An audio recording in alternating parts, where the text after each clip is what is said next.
Ailson Lino convida. Novidade e informação pra melhorar sua vida. Podcast Ailson Lino convida. Olá, galera! Olha aqui de novo a gente para você com exclusividade, trazendo sempre assuntos da mais alta relevância. E o bom é que a gente traz história contadas por quem fez a própria história. A veracidade é 100%, né? Muito legal. E hoje temos um assunto muito bacana, um assunto, milenar, um assunto que interessa a toda a humanidade. Pelo menos ele é discutido aí por todos no senso comum, né? Vamos falar de maçonaria. Olha só, maçonaria é uma sociedade discreta e fraternal que existe há séculos, né? E ela é conhecida pelo seu caráter ritualístico, simbólico e filosófico e promove aos seus, né, e a toda a sociedade liberdade, igualdade e fraternidade. Que legal, né? Vamos falar mais sobre maçonaria com quem entende. Já está aqui conosco Arnoel Lier, ele que é mestre maçom, cavaleiro templário, cavaleiro de Malta, companheiro do maçom do Sagrado Arco Real. Tem até que ler, hein? Grau 33, preceptor da gestão 2023, venerável mestre 22, 23, 23, 25. Olha só, vamos nos aprofundar nisso aqui. Meu amigo, muito obrigado por você ir aqui nos atender, Arnoel. Vamos conversar. Eu estou muito, eu diria para você, como é que eu posso dizer, Big, curioso para saber o que é a maçonaria. Muito obrigado. E para começar, quando e aonde nasceu a maçonaria? Me fala. Essa é uma pergunta de $1 milhão, né? Quando nasceu? Alguns historiadores estimam que seja na Idade Média, outros um pouco mais ufanista retrata que Adão foi o primeiro maçom, outros já falam que a Torre de Babel, mas o certo mesmo é que a certidão de nascimento da maçonaria nasceu em 24 de junho de 1717, na Inglaterra, com 4 lojas, ali perto da Catedral de São Paulo, em Londres. Essa é a verdadeira história da maçonaria. Nas guildas de pedreiro, né? É, exatamente. Então, quando você vai ali na França, por exemplo, e vê que até hoje tem uma guilda, né, que chama Copenhague ali, você vai ver que eles vieram dos pedreiros, que aí chama a maçonaria operativa, e depois entre os intelectuais, Isaac Newton e companhia, vira a especulativa, que nasce exatamente em 1717, exatamente nesse ano aí. Era ali no movimento do iluminismo, na Revolução Francesa também, Perfeito. Esses valores influenciaram muito, né? Muito. Basicamente, a maçonaria, ela nasceu nesse berço do iluminismo, daí a Igreja Católica não ser muito católico com a maçonaria, por conta desse pensamento. Em função disso daí, houve um grande crescimento. Lino, eu vou te dizer em primeira mão um estudo que eu fiz recentemente de uma PhD, uma doutora britânica. Ela disse que a maçonaria ela cresceu em função da globalização, que a maçonaria ela é literalmente o berço da globalização mundial, nasceu com a maçonaria. Essa é uma novidade para o seu podcast. Que legal, interessantíssima essa novidade, né? Então a maçonaria prega, além de tantas outras coisas bacanas, que é a liberdade, igualdade e fraternidade, né? Sim. Isso é muito importante. Inclusive vem quebrar aí paradigmas de pessoas do senso comum que não conhecem a maçonaria por dentro, né? E tem aqueles pensamentos, aquelas ideias do preconcebido, né? E você falou que naquela época a Igreja Católica não era tão católica com a maçonaria. E hoje, no século XXI, ela já está mais católica com a maçonaria? Então, alguns padres, eles aceitam alguns maçons, mas a orientação de Bento XVI do colégio ali em 1983 foi de que não, católico, não pode ser maçom. Mas eu lhe garanto uma coisa, eu professo a religião católica, não há nada em que desabone um católico ser maçom, um cristão ser maçom. mesmo porque nós não invocamos nenhum Deus específico, não é o seu Deus, meu Deus, o Deus dele. Cada um fica com o seu e todo mundo comunga dessa mesma. Então, eu não vou interferir no seu Deus, da mesma forma que se você torce para um time, eu não vou interferir que você torça para o meu time. Assim, a gente confraterniza. Assim como a lei preconiza que o Estado é laico, a maçonaria com certeza também aceita qualquer tipo de religiosidade, qualquer tipo de religião, qualquer tipo de denominação religiosa dentro da maçonaria, não é isso, Lê? Sim, sim. Enquanto venerável era, eu já fiz palestras sobre candomblé, budismo, cristianismo, islamismo e judaísmo. E ao meu lado sentava do lado esquerdo um irmão que professa a religião da Umbanda e do lado direito um judeu que tecnicamente, junto com o católico, não daria certo. No entanto, dentro de uma loja maçônica, um estava ao lado do outro, entendeu? Que legal, olha o que a maçonaria faz, ó. Traz esses mundos completamente distintos e se une na igualdade, na fraternidade, né? Exatamente. Que são o tripé da maçonaria, né? Igualdade, sim, fraternidade e liberdade, né? Você falou aí quando era venerável. Quais são os graus ali da maçonaria? Essa coisa de como é que chama? De poderes, né? Na verdade, são crescimentos, vamos chamar assim. Assim como você, na escola, você vai passando de ano por ano, de fazendo teste, mudando de ano para ano a ano. Na maçonaria simbólica é aquela que você vai do grau 1, grau 2, grau 3. E aí a gente chama os altos corpos, que você vai do 4 ao 33. Tá? Em novembro do ano passado eu fui no 33. Você foi no último grau? O último grau de um lado da pirâmide e eu fui o último grau do outro lado da pirâmide. Então, assim, o pessoal fica brincando, você é 66. Então, de fato, como eu gosto muito de estudar, eu gosto muito de pesquisar, me interessa beber todas as fontes, essa questão da liberdade de pesquisa, né? E quais são os livros sagrados que são usados na maçonaria, já que ela não tem uma religião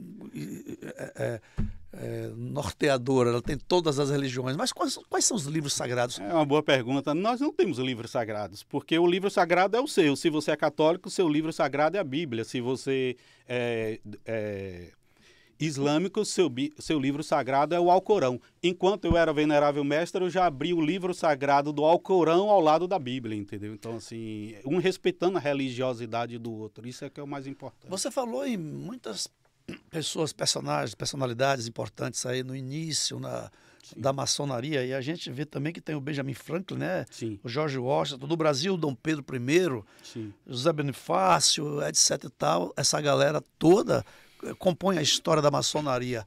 Hoje, né? Quem são, se você pode revelar, os maçons que tem uma notoriedade aí na mídia que o povo todo conhece? Você pode revelar algum nome deles aqui? Mourão, o ex-presidente, o ex-vice-presidente da República foi.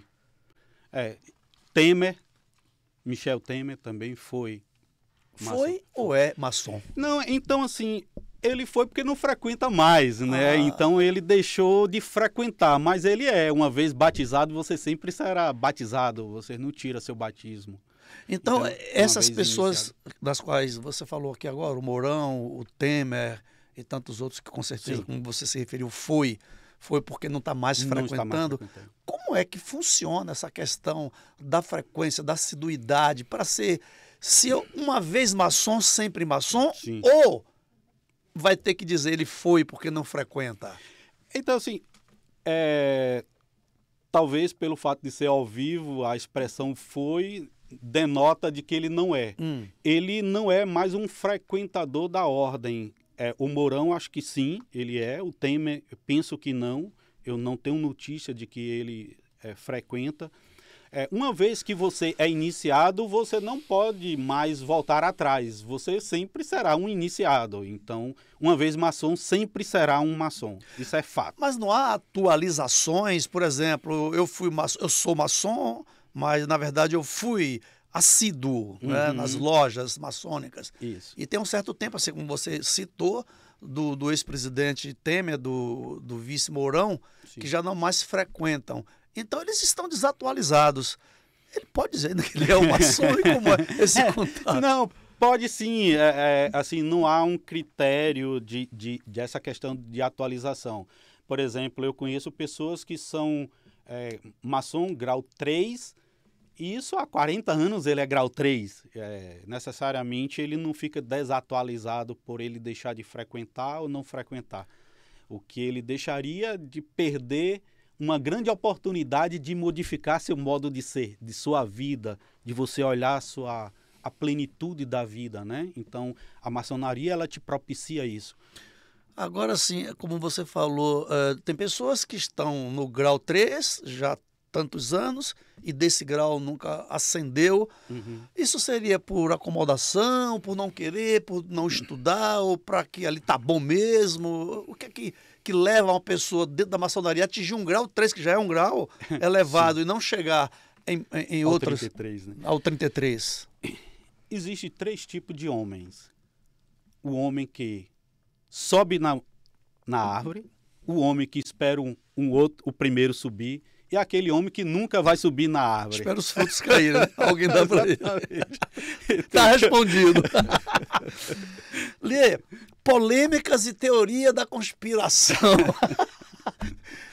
Na verdade, existem segredos dentro da maçonaria que não podem ser revelados, apenas os maçons compartilham desses segredos? Isso é um mito ou é uma realidade? Sim, é uma realidade. Existe sim segredos que necessariamente mantêm essa tradição na ordem. Não faz sentido algum uma pessoa que não é iniciado tomar conhecimento.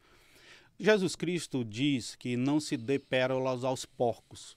Então, somente uma pessoa iniciada para entender este processo para receber esse segredo é que precisaria ser iniciado.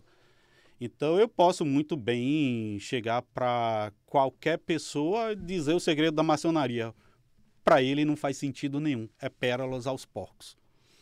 Então, quer dizer que existem, inclusive, códigos na maçonaria. Códigos que os maçons se reconhecem ou se apresentam de uma forma super discreta. Esses códigos, eles estão... num aperto de mão, numa palavra, num código oral, num código gestual. Existem esses códigos? Não, eu diria que um maçom reconhece o outro pelo próprio modo de agir, o próprio modo de falar. Tem um caso que se conta, e assim, é uma mãe que vai ser atendida por um médico e ela usa um determinado símbolo maçônico, e então o médico chega, atende ela direitinho, não cobra nada, e na saída fala assim: minha cunhada, foi um prazer enorme te atendê-la. Ela disse: como é que você sabe? Ela assim, o maçom sempre reconhece quando tem uma cunhada e um irmão. Entende? Então quer dizer que todos os maçons, eles se consideram como irmãos, portanto as respectivas esposas são consideradas como cunhadas. A maçonaria então é só para homem, Lê? Sim, a maçonaria brasileira sim é somente e exclusivamente para homens. Existem algumas maçonarias, Uruguai, Feira de Santana também tem, Inglaterra tem muita, onde a mulher é iniciada, chama a maçonaria feminina. Todavia, para a grande maioria, ela é considerada espúria, ou seja, ela não é considerada autêntica maçonaria, porque ela não preconiza ser exclusivamente masculina, né?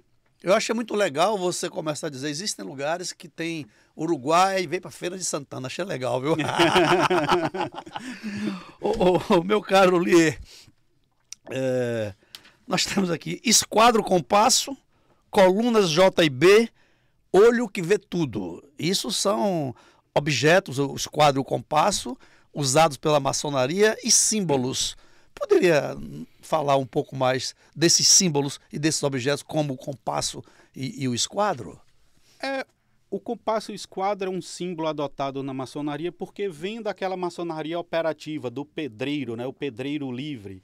Eu não sei se vocês, aí, telespectadores, internautas, inclusive, confirma aí, responde sim ou não se você sabia disso. Na Idade Média, eu não poderia sair daqui para Feira de Santana, nem tampouco para Camaçari. Isso não era permitido, né? Assim, se eu fosse, automaticamente você ou seria assaltado ou morto, porque uma tribo de uma cidade não poderia ir para outra. E a única classe que viajava livremente, olha a palavra livre, era o pedreiro. Por isso que era o pedreiro livre. Ele ia de uma cidade para outra sem problema algum. E os clérigos, ou seja, padres, bispos, eram as duas únicas categorias que viajava de uma cidade para outra sem problema nenhum. Por isso que é considerado pedreiro livre. E é óbvio que a gente trouxe essa ferramenta desse pedreiro de catedral, né, de pontes, de muralhas, como forma simbólica, incorporamos hoje na nossa simbologia de estudo. O olho que tudo vê é um símbolo egípcio. Então, se você observar nas tumbas, lá tem o olho que tudo vê, que é o olho da providência, né? É o olho de Deus que está dizendo, olha, eu estou observando você aqui, olha, existe uma divindade, eu estou te olhando, né? De fato, na cultura egípcia tem coisas muito, muito profundas, né? As histórias dos faraós, as histórias das rainhas, dos reis, né? É muito interessante, das deusas, né? Sim. Então, de tanta profundidade que tem, eu estive inclusive lá no Egito e fiz algumas matérias lá sobre a cultura egípcia e fiquei extasiado. Até fiz um podcast com uma egípcia, né? Que ela fala português bem, e ela de lá e a gente daqui, desse estúdio, a gente conversou muito sobre essa cultura. Traje. O maçom tem que vestir preto? Isso é mito ou é real? Sim, real. Porque imagina um Temer, presidente da República, e Arnoel, um mecânico, um carpinteiro, um pedreiro, um marceneiro, vestido da minha classe, das minhas condições. É óbvio que Temer usaria, desculpa a figura da linguagem, vestiria muito melhor. Então, para que todos fiquem iguais, pede-se para que todos vistam iguais, porque aí não haverá distinção de vestimenta e não me colocaria numa condição inferior ou superior ao outro que não tem uma condição de se vestir. Mas isso acontece quando existem as reuniões. Sim. Ou no dia a dia o maçom tem que estar de preto de alguma forma? Tem alguma veste como símbolo, como um cachecol, como alguma coisa que simbolize esse maçom no dia a dia? Não há nenhuma obrigação, orientação para que se proceda dessa forma. Todavia, naquele dia que você vai frequentar alguma reunião, sim, recomenda-se e obriga que ele vista aquele traje determinado pela nossa ordem. Noel, é sabido, pelo menos, aí no senso comum, pela cultura popular, que os maçons, eles são muito unidos. Haja vista que eles se chamam de irmãos. Sim. Né? E é uma classe muito, não sei se posso chamar de classe, muito unida, né? Então, assim, existem lojas em vários estados, em vários países, e quando há uma viagem de um maçom para um outro local qualquer, e ele se encontra em apuros, ele pode procurar uma outra loja para se identificar e receber essa ajuda? Como é essa identificação para que eles possam se reconhecerem? Um maçom sempre vai reconhecer o outro. Houve um caso específico, por exemplo, da minha loja, que um irmão sofreu um acidente logo depois do Zuca, se conhece muito bem ali depois do Zuca, e o carro pegou fogo, enfim, e acabou descobrindo e ele então sobreviveu e foi identificado como um maçom. E toda a comunidade maçônica de Itaberaba o ajudou. Tá? Sim, a gente tem esse espírito de irmandade, de solidariedade, de ajudar as pessoas, principalmente os irmãos. Na Bíblia diz que dá com a mão esquerda o que a mão direita não vê. Então a gente faz muito trabalho filantrópico sem a sociedade tampouco tomar conhecimento, que não nos cabe ficar ostentando ajudas.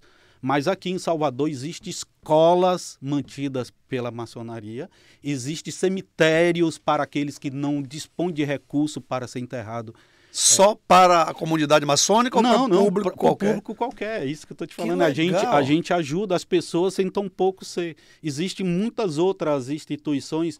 Tem uma instituição, por exemplo, de criança com câncer que é do interior, que vem fazer o tratamento aqui em Salvador, mas fica alojado em Simões Filho. A gente ajuda essa associação e quantas outras associações que nós ajudamos, mas a gente ajuda sem tão pouco sair divulgando. Que legal. A gente ajuda, sim, também os outros irmãos. Houve um caso, por exemplo, de um irmão nosso, lá aqui, que eu até conheci daqui de Salvador, que ele estava em Londres, sentindo a maior dificuldade, porque ele não sabia falar inglês, e um maçom britânico o reconheceu e prontamente o ajudou. E tirou ele da fila e encaminhou e quase o coloca dentro do avião, porque sabia da dificuldade dele em não falar inglês. Então quer dizer que esses sinais não tão somente são falados, né? Até porque eles não se falavam a mesma língua e ele foi reconhecido. Sim. Então os sinais, ele é mundial, né? Eles são mundiais, sim. Né? Há uma convenção, Há uma convenção, que legal, né? Agora, eu sempre ficava curioso na assinatura de um maçom, que tem 3 pontinhos em forma de um triângulo, né? Eu achava aquilo tão bonito que toda a minha assinatura voltava aquilo ali. Eu não sabia nem o que significava, mas achava legal. E algumas pessoas perguntavam, você é maçom? Não, claro que não. Por que você bota pontinho? Eu acho engraçado. Né? Então todo maçom assina com esses pontinhos. Mas é um charme que você pode adotar ou não. Você pode adotar ou não. É um charme. É um charme. Meu pai, por exemplo, não é. E, no entanto, ele coloca esses 3 pontinhos. O mais engraçado é isso, que muita gente, pelo fato de querer ser, acaba colocando, né, os 3 pontinhos para parecer que é maçom. Agora vamos lá. Como nós estamos gravando esse podcast de Salvador, está sendo visto no mundo inteiro, mas estamos falando no Brasil, Bahia, Salvador, como você falou que existem vários pontos de filantropia que a maçonaria, as lojas de Salvador fazem, como você citou, Simões Filho, etc, etc. Alguém que esteja precisando de uma ajuda no sentido de saúde, enfim, pode procurar as lojas da maçonaria? Existe algum caminho, algum contato que a população possa pedir ajuda à maçonaria? Eu diria que a messe é grande e os recursos são poucos. Nós já atendemos muito irmãos.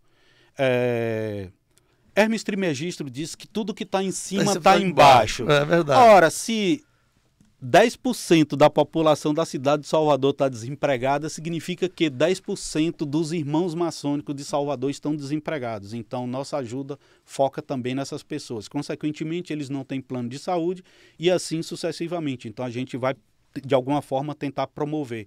É muito difícil a gente ajudar a população de um modo geral. Afinal de contas, a messe é muito grande. Sim, claro, claro. A gente foca um pouco mais nos irmãos para tentar ajudar, porque é onde a gente alcança mais rápido. Sim, entendeu? Claro. Em Barretos, por exemplo, nós temos um grande hospital lá em Barretos, que é uma coisa fantástica. Quando você estiver em Barretos, eu convido a frequentar ou pesquisar na internet sobre isso, sobre o Hospital de Barretos.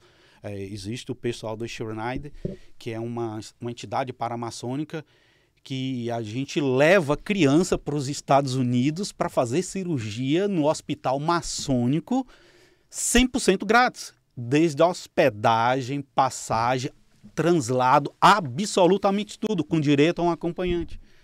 Claro que a gente não pode levar uma população, a gente leva alguns casos específicos. Claro. Se você observar na internet, o cinturão da enfermeira da Rainha da Inglaterra tem uma esquadra e um compasso, porque ela é enfermeira de um hospital maçônico. A Rainha da Inglaterra é tratada no hospital maçônico, na Inglaterra, em Londres. Existem hospitais em Salvador ou no Brasil maçônicos e escolas também existem? Sim, existem escolas que são mantidas, não são maçônicas, são mantidas pela maçonaria, sim. Existe um hospital, principalmente o de Barretos, que é mantido pela maçonaria, sim, existe. A maçonaria tem um cunho filantrópico muito grande, já foi dito isso aqui, todo mundo sabe disso. Em Salvador especificamente, ou no Brasil, existem existem muitos hospitais filantrópicos. Aqui em Salvador a gente está falando de Irmanduza, está falando de Aristides Maltês e tantas outras casas filantrópicas. Sim. Algum desses hospitais, alguma dessas casas filantrópicas, a maçonaria abraça com mais abrangência, diretamente, ajudando sistematicamente? Não, porque como é muito pulverizado, a gente não poderia focar, afinal de contas, a necessidade da população está em todos os lares.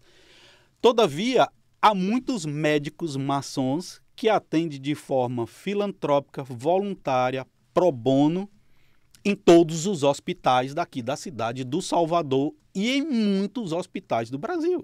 Isso aí é tão notório que é tão, assim, divulgado entre a gente internamente que todo mundo sabe, assim, de médico, de fazer cirurgias, de fazer consultas em absolutamente todas as áreas da área de medicina, por exemplo. Tem médico que ajuda, que prestam serviços pro bono, que não deixa de ser uma filantropia. Lógico. É notório, Lê, aqui no Brasil, no mundo inteiro, as religiões, as denominações religiosas, está sempre arrebanhando, né? Sim. Seguidores, né? Todas as religiões querem seus seguidores, católicos, evangélicos, todos, né? E eles não perdem a oportunidade de estar sempre procurando trazer essas pessoas para as suas denominações religiosas, para as suas casas. O que eu como leigo, o que não acontece, pelo menos na minha visão, com a maçonaria. A maçonaria não está divulgando, nem difundindo, nem arrebanhando essas pessoas, pelo menos eu não vejo. O que fazer para ser um maçom? O que fazer? Quais são os caminhos para ser um maçom? Garçom é mole, Big? O Big tá rindo lá. Então, eu vou olhar diretamente para essa câmera, porque essa é uma pergunta muito, muito importante e merece uma total atenção do público. Não existe maçonaria de internet. Maçonaria de internet é golpe. Gente, quer cair no golpe? Doe para uma instituição sem fins lucrativos, Instituto da Cego, Aristides Maltês, Irmanduza. Não façam isso, por favor. Maçonaria de internet é golpe. Eu recebo mensalmente 3, 4 ligações de pessoas me consultando sobre que recebeu e-mail, que recebeu... Eu nem sei como é que se chama esses negócios de rede social aí. Big é que é professor disso, Big. E-mail, WhatsApp. Quando você convida o outro lá nas redes sociais. Solicitação. E dizendo, olha, venha cá, entra e... Não existe isso. Primeiro que para você ser iniciado, você é convidado, ok? Ali, eu costumo brincar assim, a porta do inferno está aberta 24 horas por dia. Agora, a porta do céu, não. Você tem que trabalhar. Na maçonaria, a mesma coisa. Você precisa ser convidado, sabe? Para que você seja um iniciado. Imagine você o seguinte, se a maçonaria fosse para todo mundo, era melhor a gente abrir uma maçonaria no presídio e a gente ia reformar muitos dos presos. A gente ia transformar aquela pessoa. E assim, Lino, eu vou dizer o maior segredo da maçonaria, eu vou revelar aqui para você. É mudar o homem. Única e exclusivamente, o propósito é mudar o homem. É fazer com que o homem chegue mais próximo de Deus. Não ser Deus, não é isso. É chegar mais próximo de Deus. Porque na medida em que você tem um conhecimento, tem a compreensão e tem a honestidade de saber a grandeza de Deus, você vai ver que você não é digno nem de dizer o nome dele. Porque Deus é uma infinitude absurda. A gente não tem ideia da grandeza de Deus. Olhando por esse prisma, então, meu caro Lier, já que para se iniciar na maçonaria é necessário que haja um convite de algum maçom, e o grande segredo, como você falou agora, que revelou, que é exatamente fazer com que as pessoas cheguem mais perto de Deus, conheçam a grandeza de Deus. Então essas pessoas que são convidadas, elas quase meio que estão desviadas de Deus, e algum maçom quer trazer ela de volta, quer trazer ela para conhecer Deus. É por aí esses convites, ou seja, eu estou levando a salvação. A maçonaria procura as pessoas necessitadas nesse aspecto para convidá-las. É por aí?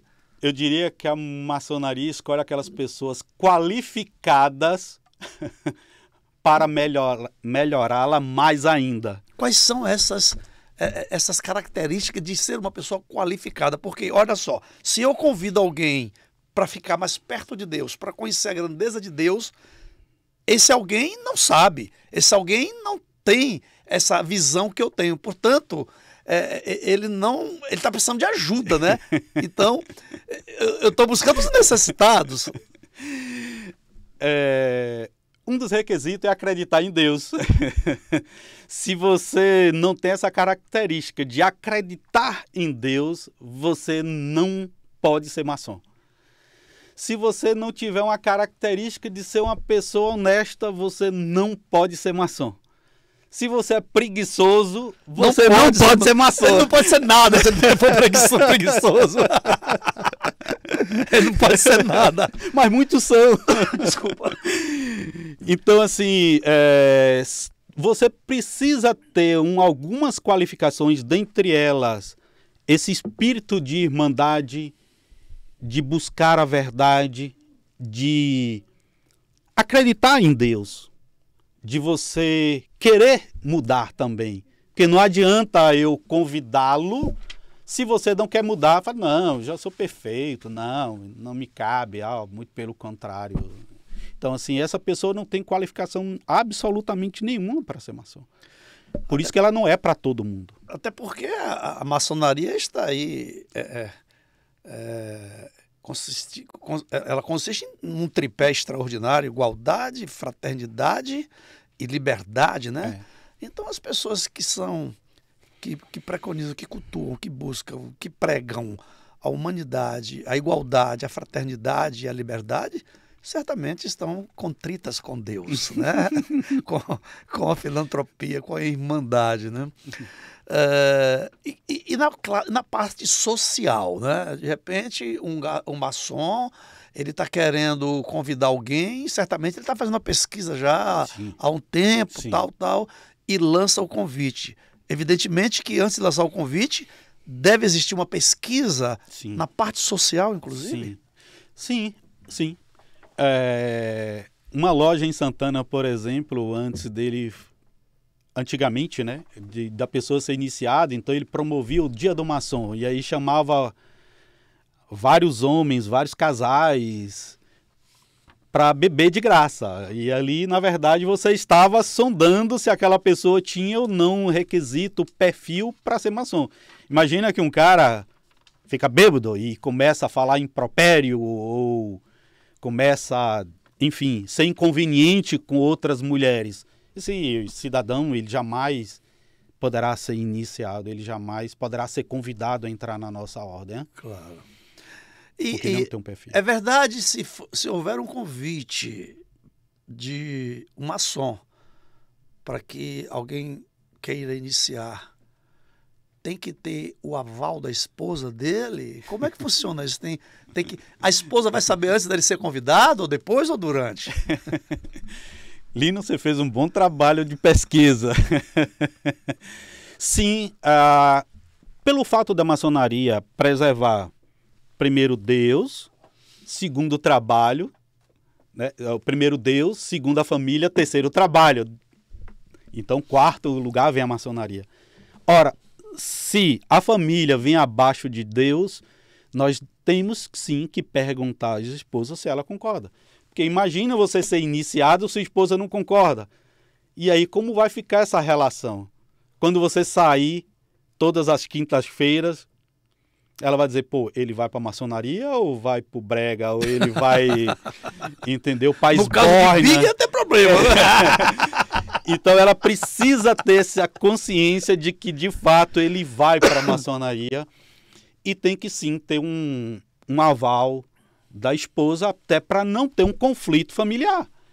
Imagine que uma loja termina 11 horas, meia-noite, por causa de uma discussão no aspecto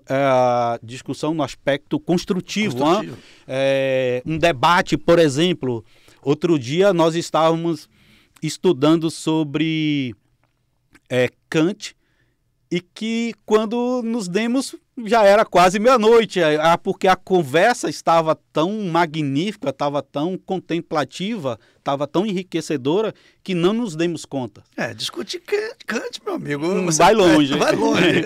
Então, assim, você chega em casa 1h da manhã e sua esposa vai dizer, você estava onde? E ela tem certeza. E o bacana é que quando a esposa, ela entende o que é e ela consente, ao contrário, quando da quinta-feira ela diz, hoje tem maçonaria, né, amor? Hoje você vai, viu? Você vai para a maçonaria. E o mais bonito é ouvir o depoimento das cunhadas dizer como meu marido mudou depois que ele entrou na maçonaria. Isso é que é o mais bonito. Sabe, Lino? É você olhar e o cara, ele olhar para dentro de si, reconhecer que é um ser imperfeito, e tentar modificar essas imperfeições. É aquele cara que comia água direto e passa a ser mais comedido. É aquele cara que fanfarrão mesmo, de deixar a esposa na esbórnia e parar e dizer assim, não, cara, peraí, eu vou mudar aqui e tal. Aquele cara virou mais contemplativo. E você ouviu o depoimento da cunhada dizendo, olha, meu marido mudou. Né? Meu marido teve um depoimento que a gente sempre começa a esculhambar, é igual Big, a gente tira muito sarro dos irmãos, que logo no início o irmão falou assim, olha, a cunhada disse que eu mudei 30%, e até hoje a gente fica sacaneando com ele. Pô, o cara tem 10 anos, só mudou 30%. Agora, pode ser, inclusive, que esse cara era tão... que 30% é muito. É muito. Agora, legal. Essas reuniões, elas acontecem certamente. Existem momentos que há portas fechadas só para os irmãos. Sim. Né? Sim. E deve ter algum evento social que abrange toda a família? Isso, como é que funciona ali isso aí? Sim. Eu diria que as reuniões semanais são mais introspectivas, exclusivamente para os irmãos. E aquelas sessões magnas, aquelas sessões que você chama as cunhadas, por exemplo, numa iniciação você chama a cunhada do irmão que está ali recém-iniciado, o catecúmeno, para contemplar, para conhecer a maçonaria, a gente desmistificar. Ao mesmo tempo, existe o que a gente chama de ala feminina, que ou seja, das cunhadas, que enquanto os homens estão reunidos no templo, elas estão reunidas na secretaria, exatamente isso, promovendo. Nossa ala feminina, por exemplo, nós doamos, Lino, para as mulheres portadoras de câncer de mama, algumas almofadas de forma estratégica, ergométrica, para que o braço dela não machuque aqueles seios já machucados pelo câncer. E, no entanto, nós fizemos isso daí. Então, enquanto a gente está reunido, elas estão reunidas em outros lugares, exatamente promovendo, se articulando, como é que a gente faz para ajudar a nossa sociedade tão carente, né? Meu caro Lier, toda a sociedade, qualquer tipo de sociedade precisa de sobreviver, né? De subsistência, de dinheiro, né? No caso da maçonaria, uma vez maçom, existe taxas mensais, como é a arrecadação para a manutenção da obra, se assim posso dizer, né? Das lojas, da filantropia que vocês promovem, que a maçonaria promove, das despesas do dia a dia da manutenção. Como é que funciona? Tem taxa? Então, toda associação tem taxa, né? E imagine você que aquele prédio da Glebe da Rua Carlos Gomes tem funcionário, paga IPTU, tem um elevador, tem luz, e a gente rateia esse custo para aqueles frequentadores. Não são doações. Então, assim, quando a gente faz a doação, a gente promove. Por exemplo, a gente vai promover uma ação de ajuda para um determinado instituto, ou uma associação, ou uma casa, que a gente fez até recentemente, me esqueci o nome dela, porque são de idosos. Então a gente fala, ó... Maria Luísa? Exato. A gente fala assim, ó, vamos arrecadar... Irmã Francisca, a gente ficou há muitos anos, né? Nossa, todo esse pessoal aí a gente ajuda. Chegamos aí falando assim, ó, eles estão precisando de fralda geriátrica. Nossa meta é 100 fraldas, 100 pacote de fralda. Vamos lá? Vamos. Aí a gente começa a arrecadar. Enquanto eu era venerável, por exemplo, eu coloquei uma caixa no Salvador... eu coloquei uma caixa na Estação da Lapa, uma caixa na Glebe, para arrecadar roupas usadas. E nós arrecadamos 450 roupas usadas de pessoas. Pagamos uma lavanderia na federação, ela lavou todas as roupas e doamos para pessoas lá entre Salvador e Lauro de Freitas, ali naquele interim, entende? E assim, fizemos isso de forma voluntária, ordeira, assim, sem ninguém saber. Essa é que é o mais fantástico, é você dar com a mão direita e com a esquerda não vê. Olha, então quer dizer que quando os maçons fazem uma campanha dessa, ou melhor, faz um trabalho desse como arrecadação de roupas, tratar daquelas roupas, preparar aquelas roupas para a doação, roupas Sim. para que possam aí serem usadas. Então, quando esse movimento acontece e as pessoas que estão olhando não identificam o que é maçom, como algumas entidades filantrópicas aí, que só falta botar a faixa, né? O holofote. Está tendo uma doação ali que ninguém nem percebe que são os maçons que estão fazendo. Não, absolutamente não. Aliás, a gente nem diz que é. Eu vim aqui doar para você. Muito obrigado. Tudo bem. Vamos voltar aqui agora ao senso comum. O bode, eu não posso deixar de perguntar. O bode é um símbolo da maçonaria? E para que serve? O que é que representa? Existe, porque tem muita gente que acha que a maçonaria é algo satânico, que tem reuniões a portas fechadas e que tem sacrifícios de bode, que é uma coisa, como alguns falam, é coisa do diabo, não sei o quê. Me fala sobre esse aspecto. O bode da maçonaria, ele é o bode expiatório. Então, todo lugar que eu vou, toda entrevista que eu faço, essa é uma pergunta clássica. O bode nada mais é do que uma forma caricata que a gente mesmo usa de forma sarcástica para identificar um outro, a gente meio que sacaneia. Tanto é que existe bode do asfalto, né? Que são os motoqueiros que são maçons. Aí quando você vê aquele símbolo lá, bode do asfalto, pode ter certeza que ali é um maçom. Foi uma forma pejorativa que a Igreja Católica criou-se uma campanha no início do século passado, lá em logo depois da Grande Segunda Guerra Mundial, que intensificou muito, inclusive colocou panfletos e tudo mais. Foi uma campanha difamatória, infelizmente, propagando contra a maçonaria. A população, de forma hilária, cômica, adotou e aí permaneceu. Nós não somos satanistas, a gente, lhe sendo muito bem sincero, a gente nem lembra que existe esse inimigo, eu vou chamá-lo assim, porque a gente foca tanto em Deus, foca tanto no crescimento do homem que a gente nem lembra que existe um adversário.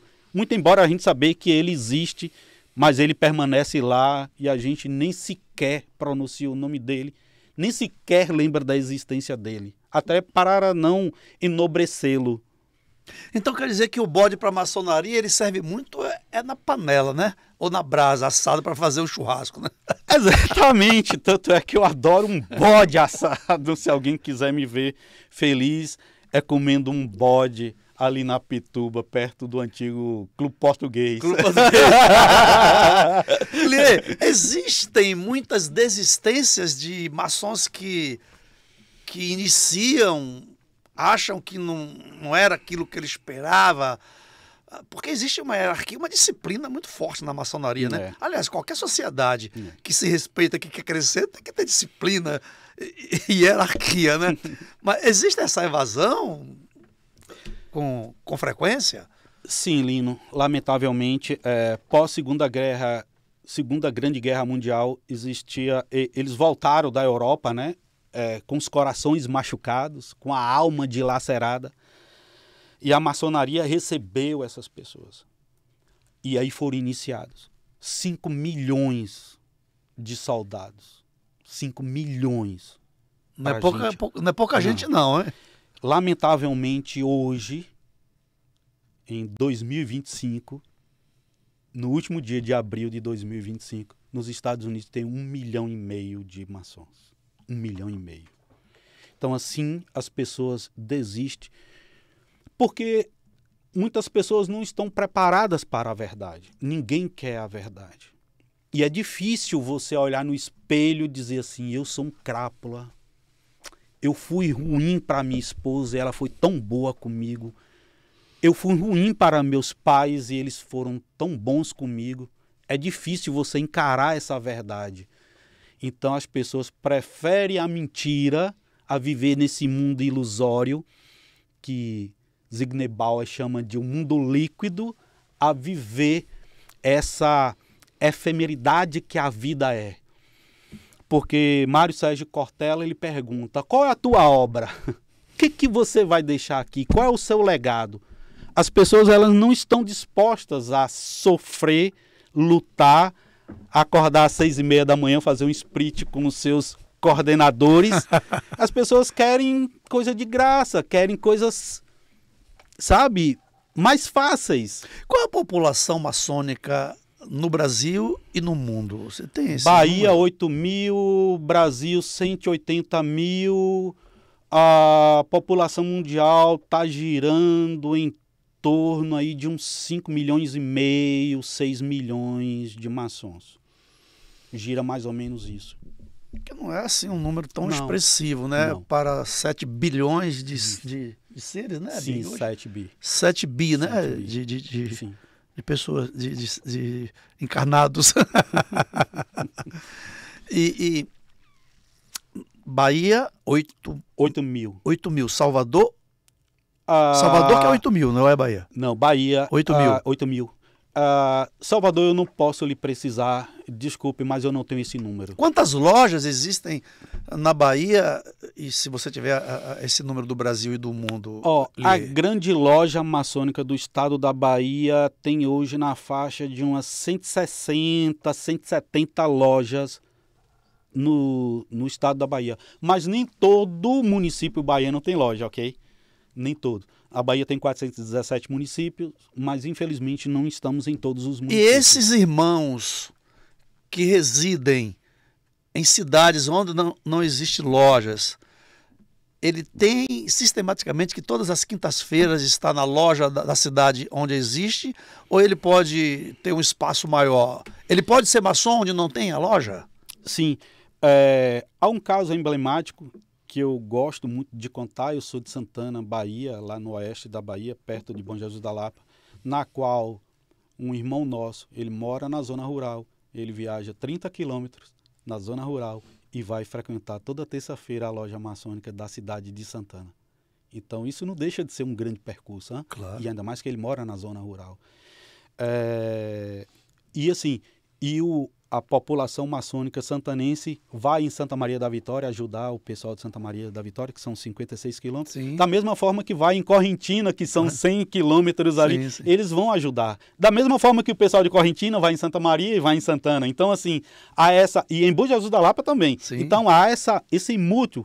Lembra que nós somos irmãos. Sim. Você não ajudaria um irmão? Lógico. Seu irmão está precisando de ajuda, você não ajudaria? Ajuda. Então pronto. Então Ele fala uma coisa, a maçonaria exige culturalmente, grau de instrução para entrar, para iniciar, ele tem que ter um grau de instrução, ele tem que ter um curso. Qual o tipo de instrução que é necessário para ingressar, para ser convidado na maçonaria, né? Pela maçonaria? Não de forma preconceituosa, mas de forma apenas preservatória. Eu não posso iniciar uma pessoa que não sabe ler nem escrever. Como ele vai fazer os testes, como ele fará a prova se ele não sabe nem ler nem escrever? Isso não tira o mérito dele de ser, mas dificulta um pouco. Antigamente, quando a maçonaria era oral, eu até poderia permanecer. Mas hoje, com o advento da informática, da tecnologia, é um pouco embaraçoso. Não há nada no regulamento que o impeça a ser iniciado. Não há nada. Ele precisa ser homem, maior de 21 anos de idade, ser livre, de bom costume, e principalmente acreditar em Deus. Até porque, caso esta pessoa, se tivesse, por exemplo, um analfabeto, uma pessoa que infelizmente não sabe ler nem escrever, já que ele seria convidado, o irmão que iria convidar, como conhece, não vai convidar, até para não constrangê-lo, talvez, né? Eu acho que é muito bacana, isso é muito legal. Mas você falou em prova, existe então para ingresso provas para se ingressar na maçonaria? Não, para ingressar não, mas existe instruções que são, vamos dizer assim, arguída para que você muda de um grau para o outro. É o máximo que eu posso dizê-lo. Sim, e ele precisa saber ler e escrever ali.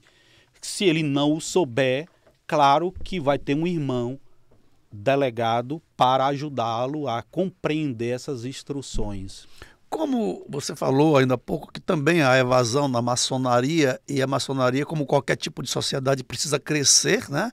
Até para conseguir melhores condições para ajudar as pessoas marginalizadas, aquelas colocadas à margem da sociedade, que é faz parte do tripé da maçonaria, né? Igualdade e fraternidade, né? Então tem que ajudar. Então, as pessoas envelhecem, as pessoas morrem, as pessoas desistem daquilo que está fazendo. Então, existe dentro da maçonaria ou em determinada loja da maçonaria, uma prospecção de novos maçons para que aquela loja permaneça e cresça? Sim, a gente chama dos iniciados, né? Então, todas as lojas, de forma não obrigatória, mas de forma tradicional, seguindo uma tradição, tem iniciações anualmente. Então, como se fosse aberto uma época de inscrição. Isso. As pessoas podem. Isso. Então, vamos lá. Eu conheço o Big, eu entendo que ele tem um perfil, e aí, no momento oportuno de ter a iniciação, certamente vamos convidá-lo a ser iniciado, há todo um rito a ser seguido nesse processo. Ele vai ser iniciado e, de forma anualmente, há uma iniciação. Hoje, segundo a pesquisa da CMSB, infelizmente a maçonaria hoje é de idoso. O que é de idoso é aquela pessoa que tem mais de 65 anos.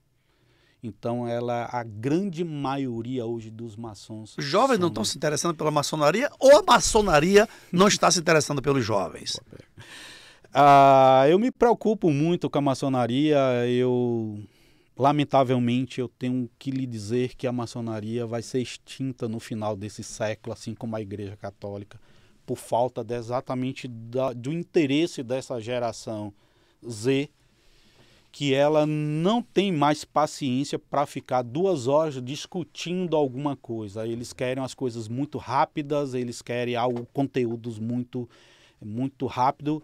E lá a gente meio comedido, compassivo, a gente faz um trabalho. Porque nosso trabalho não é de pressa, nosso trabalho é de qualidade. É melhor você saber pouco, saber muito, que saber muito, saber pouco. Mas aí, Li, vem uma outra questão. Você citou, por exemplo, a Igreja Católica, que está fadada a ser exterminada no final desse século, como a maçonaria. Então, essas duas entidades, vamos chamar assim, estão resistentes ao novo? Não seria o momento de adaptar, por exemplo, chegar um papa que faça uma adaptação para que não morra a sociedade católica, chegar um venerável, um grão-mestre, e dizer, pô, vamos mudar isso aqui, vamos adaptar para que não morra, vai deixar perecer por não querer, por não ser flexível ao novo? A IA está aí. Será que não atingiu ainda os maçons? É uma provocação. De fato, não. Aí, como o Big tá falando, botar um maçom Fábio de Mello, mas já da catolicismo. Então, claro que isso é uma brincadeira do Big. Sim, nosso propósito não é aumentar o número de quantitativo, mas sim de qualidade, sim. Pegar aquelas pessoas. Eu me preocupo sim, tanto é que eu propus fazer um estudo junto com um irmão nosso, Albano Oliveira, professor da UFBA, que tem doutorado em comunicação, para a gente fazer um estudo, assim, qual é o propósito da maçonaria? Quem lê aquele livro Em Busca de Porquê e comece pelo porquê, fica pasmo, assim, qual é o objetivo, qual é o propósito da maçonaria hoje? Quando a maçonaria, no final do século passado, ali em 1822, com Dom Pedro I, ela tinha um propósito. O propósito dela era manter Dom Pedro, conquistar a República. Lembra disso? Sim. Segunda Guerra Mundial, nosso propósito aqui é salvar o máximo de ser humano possível. Ser humano, a gente não está dizendo, eu não vou salvar católicos, evangélicos, ser humano, gays, lésbica, eu vou salvar seres humanos.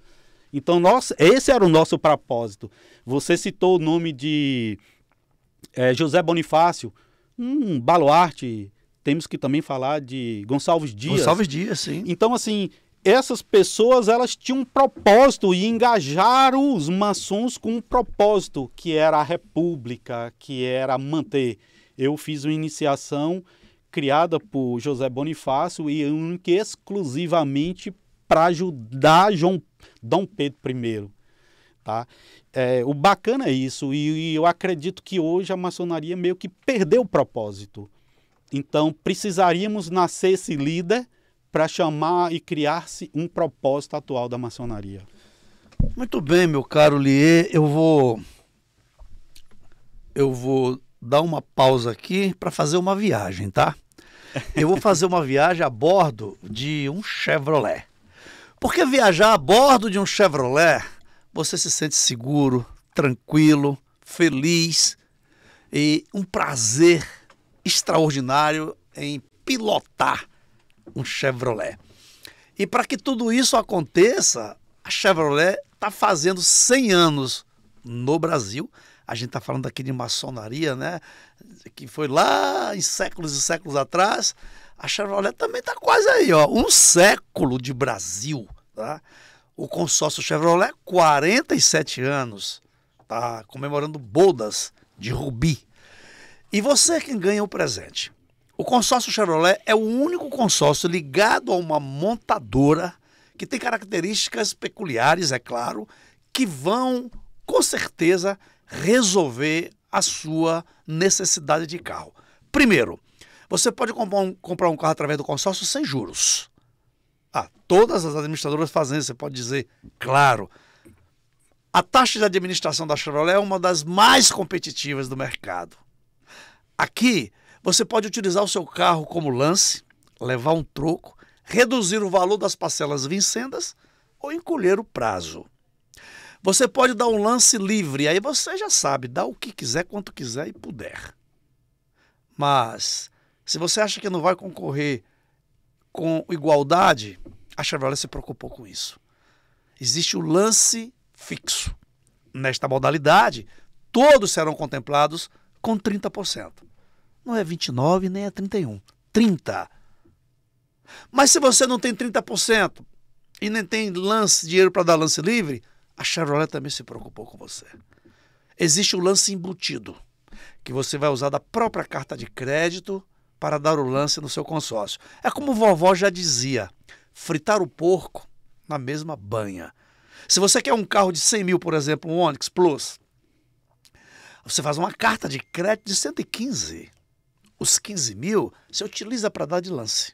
É como se você tivesse tomado emprestado 15 mil, só que é sem juros, porque o consórcio não tem juros. Tudo isso e muito mais você vai conhecer através da nossa equipe de venda de consórcio.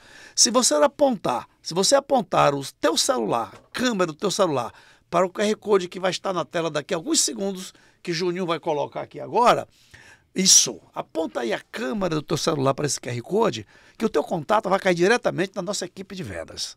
Você vai ser aí, então, tratado com muita atenção, um atendimento super humanizado. Você vai dizer sua necessidade, o que você pode pagar, como pode pagar.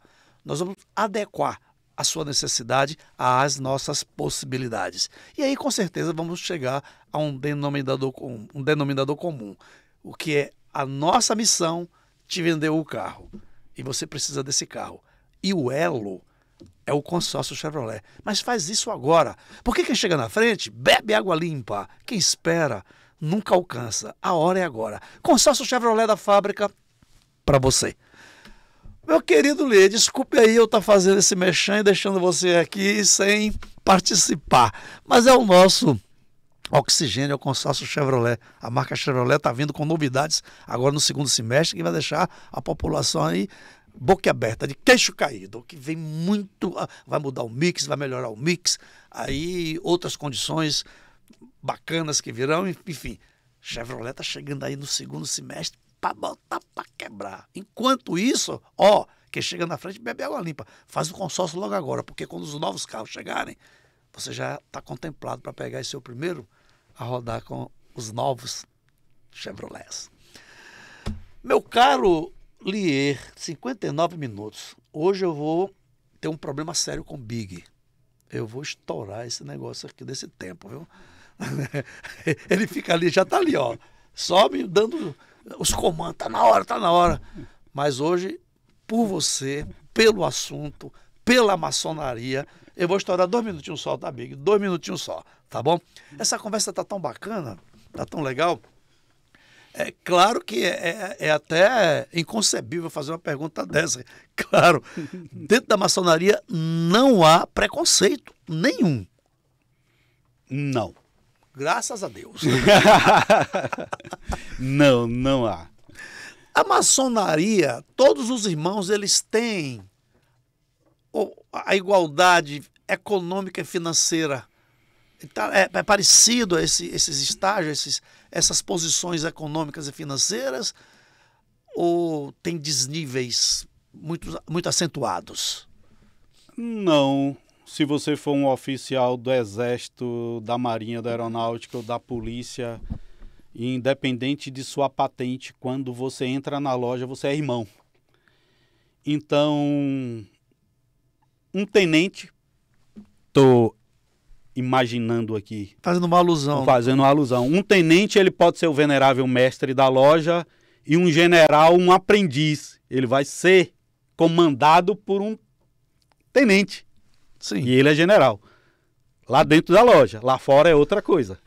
Mas dentro da loja, o que importa é o cargo e não a pessoa. Do meu lado, pode sentar, e já sentaram grandes empresários, que eu nem imagino que seja, da mesma forma que já sentou altas patentes da Polícia Militar da cidade daqui, da cidade do Salvador. Do estado da Bahia. Ele aqui da cidade, aqui, comandando quartéis, né? Batalhões, e eu nem sequer... Companhias, eu nem sequer sabia. E no conversa uma, conversa outra, o irmão falou, não, aquele ali é coronel não sei quem. Eu disse, quem é coronel não sei quem? Não, aquele cara lá. Eu falei, mas ele não é coronel, ele é lino, pô. Ele é lino. Então não existe, ou existe dentro da maçonaria, algo assim, vamos saber da situação econômica financeira de cada irmão para que a gente possa ajudar, mesmo sem ele pedir. Existe essa questão ou se o irmão pedir será atendido independente da situação dele? Buda diz que cada um tem que passar por o seu caminho e é preciso você pisar em alguns espinhos para que você sinta a dor ali. Sim, alguns irmãos que se faz necessário ajuda, é muito importante isso. Mas se faz necessário pelo olhar dos irmãos ou pela solicitação do próprio irmão que está precisando da ajuda? Normalmente a gente não pede, até porque a gente já toma antecipação, a gente já antecipa o problema antes dele chegar. O irmão ficou desempregado, a gente sabe que fatalmente ele tem rescisão, uma verba ali para 2 meses. No 3º mês começam a se movimentar uma ajuda de forma. Há um caso clássico, Lino, que eu vou te contar aqui também em primeira mão, de um irmão que faleceu no interior do sul do país. E ele tinha um comércio, um pequeno comércio. E ele era o arrimo da família, e a cunhada cuidava dos filhos. E aí olharam para um lado, olharam para o outro, quem vai cuidar do comércio, como é que vai cuidar da família? Aí a cunhada começou a cuidar do comércio. Então todos os dias um irmão chegava lá, fazia uma compra de R$1.000. E ela nunca soube que era um irmão que estava mantendo o comércio dela. E aí um irmão contador ia lá e dava orientação, e um irmão consultor ia dar orientação na questão das compras, como é que... E o negócio dela foi crescendo, e ela manteve até os nossos sobrinhos criarem maturidade e ter vida própria. Houve um caso no Rio de Janeiro, e se me permite contar, isso é muito importante, de 2 crianças que os pais, um irmão nosso com a cunhada, vieram a falecer em um acidente de carro. E os filhos sobreviveram, nossos sobrinhos sobreviveram. Eles eram menores? Eles eram de menores, na década de 60. E a loja maçônica, filiada à grande loja da Inglaterra, olhou para um lado, olhou para o outro, ele é nosso irmão, nós não podemos abandonar os sobrinhos. E mantivemos a educação do sobrinho e adotamos os sobrinhos como filho e eles cresceram. E quando completaram 18 anos, a gente deu uma grande incumbência para ele. Você vai fazer faculdade na Inglaterra, tudo custeado pela maçonaria. E assim foi feito. Hoje ele é o Marinha Mercante, como é o nome? É comandante, almirante de uma Marinha Mercante. E o mais novo é o CFO da Jesse Levy, lá nos Estados Unidos. Olha que legal, hein? E eles nunca sequer se preocuparam com a educação, nem quanto isso estava custando. Mas eles são maçons? Não. Hoje sim, né? Na época hoje não, eles eram crianças. Mas eles ingressaram na maçonaria logo quando completaram a idade? Por causa disso, né? Por livre e espontânea vontade. Livre e espontânea vontade. Eles se sentiram tão gratos que falaram, nossa, eu tenho que retribuir para o universo o que o universo fez comigo. Claro. Liê, eu quero até discordar de uma fala sua. A maçonaria não vai morrer, não vai acabar. Ela tem que crescer, entendeu? Porque ela é importante para a humanidade, apesar de atingir pouca gente diante aí da comunidade em cada lugar que ela opera, né? 8.000 na Bahia, 180.000 no Brasil, alguma coisa no mundo... 3 milhões. 3 milhões. Eu acho muito pouco, né? Muito poucos maçons. Precisa crescer mais. Porque a maçonaria tem feito, segundo você revelou aqui, coisas maravilhosas, né? Só tem ajudado no cunho filantrópico, enfim.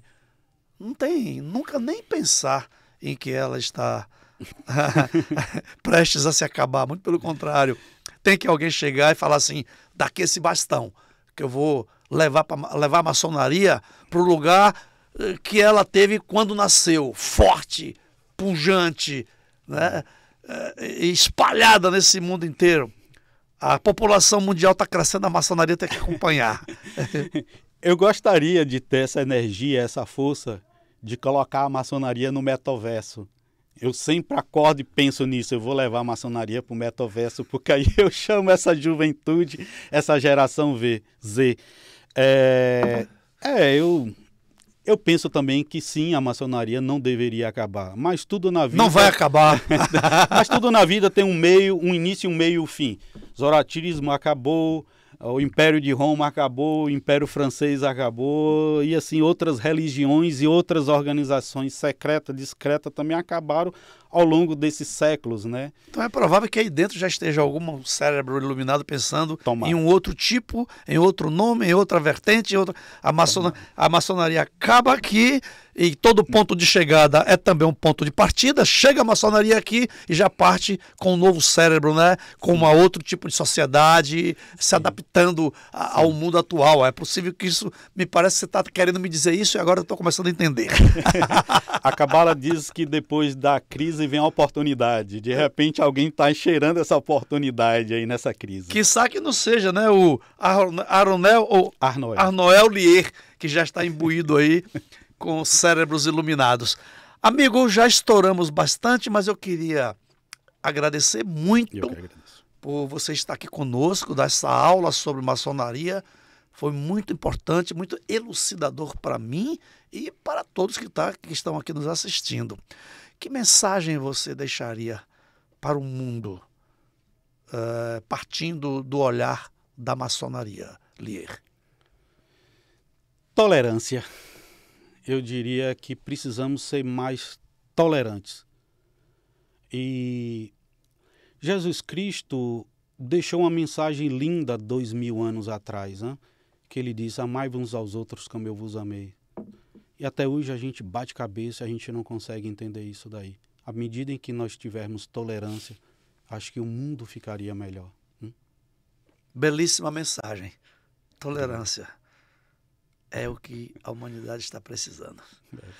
Meu querido Lier, muito obrigado, tá? Que Deus abençoe a maçonaria, que ilumine os cérebros de quem comanda todas as lojas da maçonaria e que a tolerância cresça entre a humanidade, tá? Muito obrigado. Obrigado a você, assim seja. Galera, então mais um podcast iluminado aqui pela maçonaria. A maçonaria é iluminada. Constatei isso aqui agora, tá? Muito obrigado a vocês. Bate na porta do vizinho, avisa que tem podcast Ailson Lino Convida no YouTube da Band. E sugira também pautas aqui pra gente, tá bom? Muito obrigado, galera. Fui! Ailson Lino Convida, novidade e informação pra melhorar sua vida. Podcast Ailson Lino Convida.